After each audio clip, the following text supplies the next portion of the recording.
The 2Nform Stormwater Suite simplifies data collection and standardizes the accounting of environmental benefits to streamline cities' paths to MS4 NPDES compliance.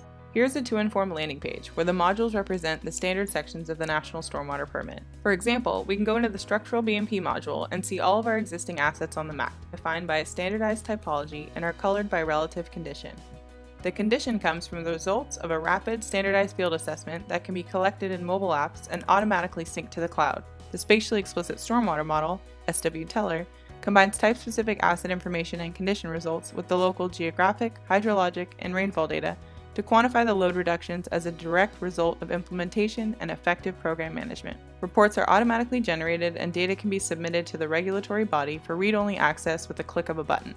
2Inform's geospatial platform, simple standardized data collection, advanced automated analytics, and easy online reporting empower stormwater managers to make better decisions to improve water quality.